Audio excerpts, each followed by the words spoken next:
sobre os jogos do final de semana e depois a gente entra no sorteio do próximo bloco. Nos jogos do final de semana, uma pergunta boa, viu, Edu? Tô modesto. Uma pergunta boa. Quem teve um resultado mais preocupante? O Galo ou o Cruzeiro?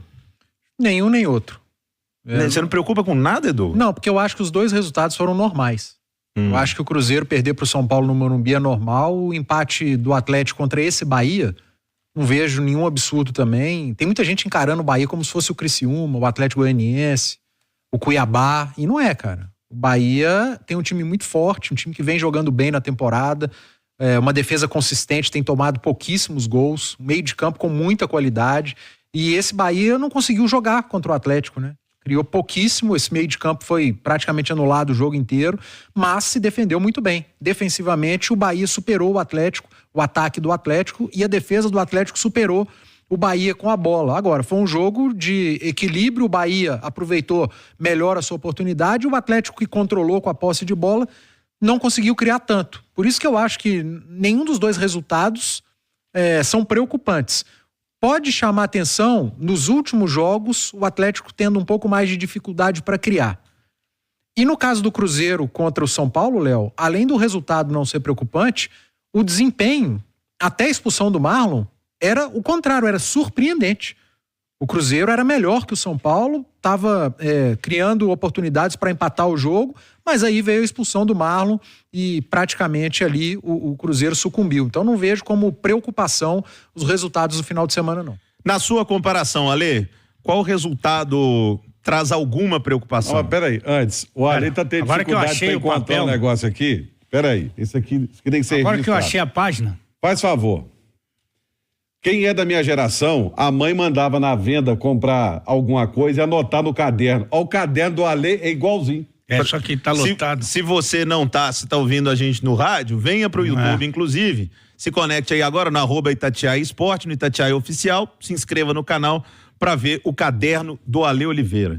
No rádio não vai precisar clicar na tecla desver. Exatamente. Exatamente. Ô, Ale. Sou um romântico do jornalismo esportivo. Tem o quê? Um romântico, ainda daquele que manda flores. Ah, tá. Qual que traz mais ou alguma preocupação, Ale? O resultado do Galo ou do Cruzeiro? Preocupação eu não digo, né? Porque o campeonato é longo e vai acontecer muitas vezes vai acontecer, acho que do favorito não conseguir a vitória. Mas eu acho que o Atlético, eu esperava um resultado positivo contra o Bahia. É um Bahia que já jogou muito nessa temporada, né? Jogou 34 vezes, diferente, por exemplo, do Atlético, que tem 26 partidas, e isso conta, principalmente porque o Bahia não tem um elenco recheado, né? Tem alguns bons jogadores, mas não tem um elenco recheado. É um Bahia que tinha acabado de ser eliminado pelo CRB na semifinal da Copa do Nordeste, que não ganhou o Campeonato Baiano contra o seu rival Vitória, e que é um time que eu não acredito que vai estar entre os 6 primeiros ao final do Campeonato Brasileiro. Claro que você tem aí um fator extra aí nessa temporada, que são Grêmio e Internacional, que para mim estariam já à frente do Bahia, e que vão passar por dificuldade, já estão passando por dificuldade, é natural e compreensível, mas não acho que o Bahia vai estar brigando por título, não sei nem se vai estar brigando por Libertadores. E o Atlético não conseguiu ganhar do Criciúma também, né? O Edu falou do Criciúma, não ganhou do Criciúma em casa também. Então, assim, me preocupa. Se você entender que o jogo contra o Caracas é uma exceção, principalmente pelo fato de jogar com um jogador a mais, praticamente o jogo inteiro, né? Você vai ver que a coisa começou a sair um pouquinho do trilho, justamente quando o Atlético teve mais tempo para treinar. O Atlético tem tido tempo para treinar, aliás, é uma temporada atípica também nesse sentido. Os times estão fazendo intertemporadas, né? Inclusive dando folgas mais longas e tal, como acontece nessa semana. Então, acho que o do Atlético eu esperava um resultado positivo, acho que muita gente esperava, isso acabou não acontecendo. Emerson Romano, você nessa é time Edu, de não achar tão anormal, ou é time Ale de ver anormalidade? Time Edu. Até porque eu não sei quem inventou de achar que o Bahia seria a baba do boi cansado. Não, Bahia tem um bom time, a gente tem que enaltecer o trabalho que o Rogério Ceni está fazendo. O Rogério está fazendo um bom trabalho e mesmo assim o Atlético não deixou o Bahia jogar. Agora, tem um detalhe, né? As chances que apareceram, O que preocupa, aí sim, o que preocupa é que as chances que foram criadas, elas não foram convertidas.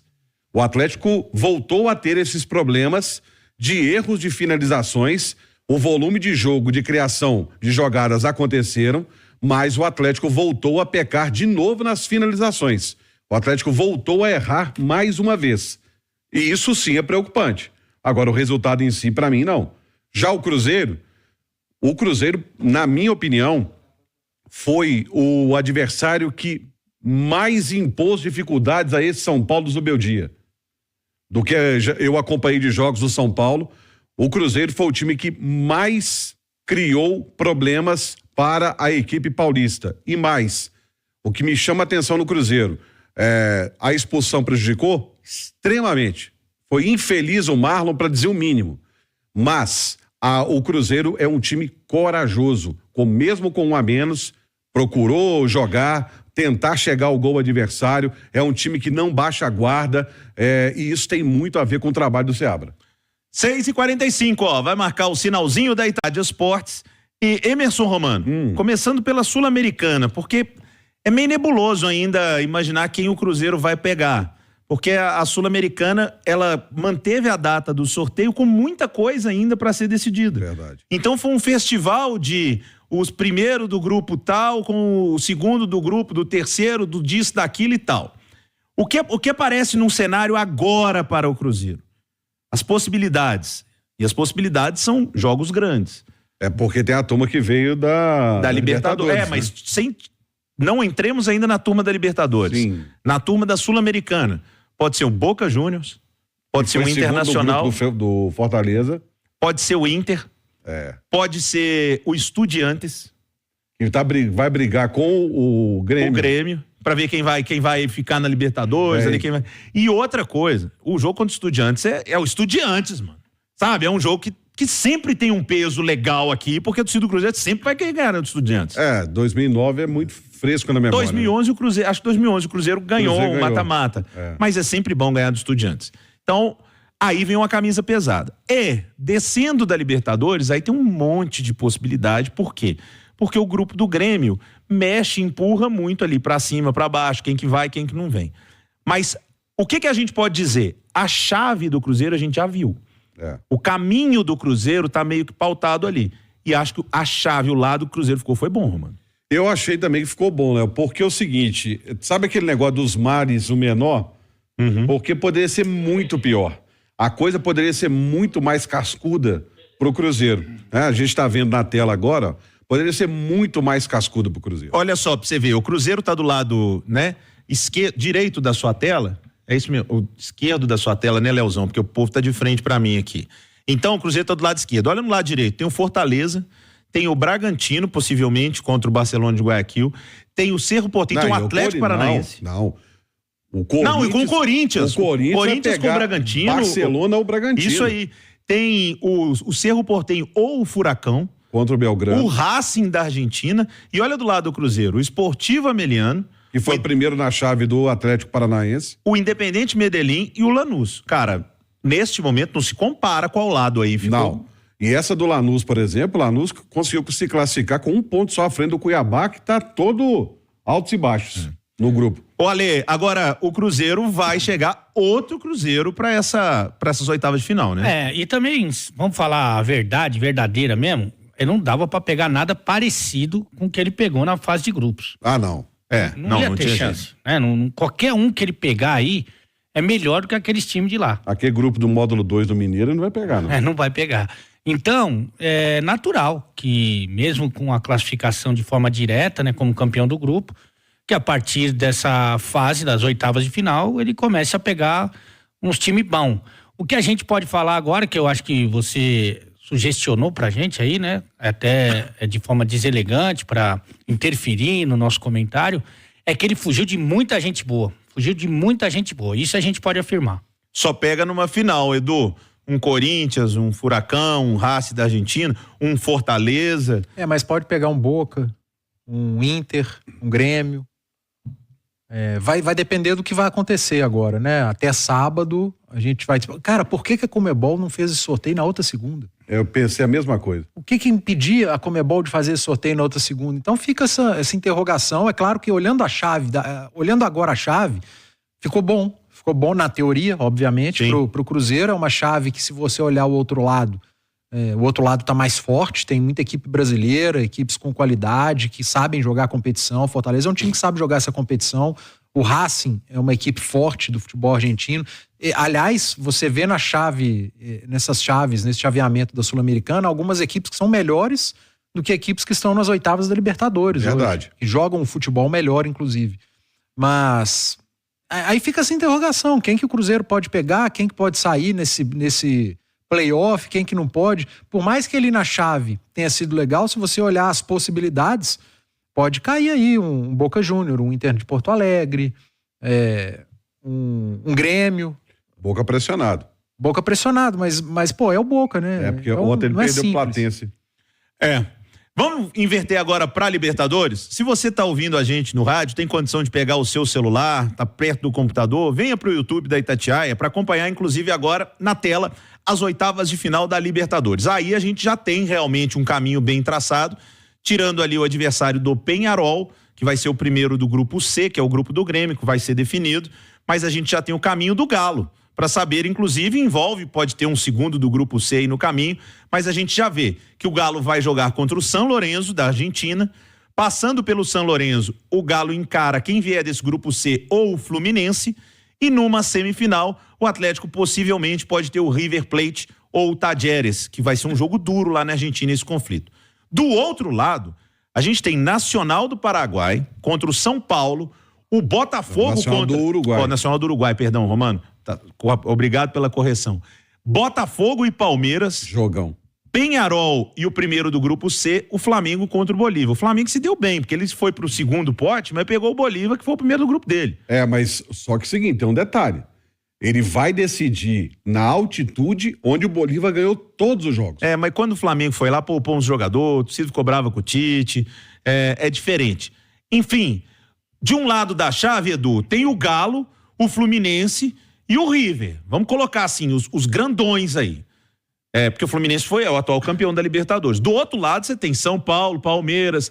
O Botafogo nunca ganhou uma Libertadores, mas tem um time bom, tem o Flamengo. O chaveamento do Galo ficou bom. Das 4 melhores campanhas da primeira fase, 3 estão na chave do Atlético. Das 4 melhores. Primeiro, o segundo. Atlético, Fluminense e River Plate. O River, o primeiro, o Atlético, o segundo, e o Fluminense ficou a mesma pontuação. Então você acha que o do Galo ficou mais difícil? Não. É só um detalhe. Agora, tem outro detalhe. O Atlético, ainda que não seja o cruzamento olímpico, foi cruzamento olímpico. O Atlético, segundo, pegou o pior segundo colocado, verdade, que foi o São Lourenço, fez apenas 8 pontos, o Colo-Colo fez 6. Então ficou bom para o Atlético. Se o Atlético passa do São Lourenço, se você olhar a outra chave, o Atlético poderia pegar Botafogo ou Palmeiras, ele vai pegar Fluminense ou o segundo do C. Na teoria, melhor. É melhor. Então, assim, nessa fase, Léo, não tem vida fácil. O próprio São Lourenço, né? Não perdeu pro Palmeiras. Foram 2 empates. Inclusive, na última rodada, o Palmeiras, para ganhar o primeiro lugar geral, ele não conseguiu vencer. Jogando no Alianza, a despedida do Endrick. Então, não é um adversário simples, mas se você olhar hoje no futebol argentino, o São Lourenço não é aquele... Não passa nem perto daquele que ganhou a Libertadores ou viveu os seus melhores momentos. Na teoria, acho que ficou de bom tamanho pro Atlético, sim. Qual que é o tamanho da bronca, o Alê, o São Lourenço? Eu acho que não é muito grande, não. Acho que depende daquele nível de adversário, que depende do Atlético. Se o Atlético jogar o que a gente já viu ele jogar, eu acho que o São Lourenço não deve impor muitas dificuldades, exceto talvez no primeiro jogo lá. Se bem que o Palmeiras, quando jogou lá, jogou com um time bem alternativo, para não dizer completamente alternativo, e não perdeu. Muita gente tá falando, o São Lourenço não perdeu pro Palmeiras, é verdade. Mas no jogo que era para eles ganhar, na Argentina, o Palmeiras jogou com reserva e eles não ganharam, né? Depois o Palmeiras falhou na missão aqui. De qualquer maneira, eu acho que tá bem equilibrado. Para mim, só de ter fugido do Flamengo já é um motivo. E do Palmeiras? Do Palmeiras também, tá? É, que o Palmeiras... Porque o histórico de Atlético e Palmeiras na Libertadores. Na sequência, né? Mas já nas oitavas podia pegar o Flamengo, né? Então, pra mim já tá bom. Você diz o segundo, é verdade. E por falar em confronto, gente, nós vamos ter Leila e Textor. Isso vai ser bom pra caramba. O Textor vai conseguir ter o confronto dele. Ô, turma, uma grande notícia de hoje, talvez a principal notícia no futebol mundial,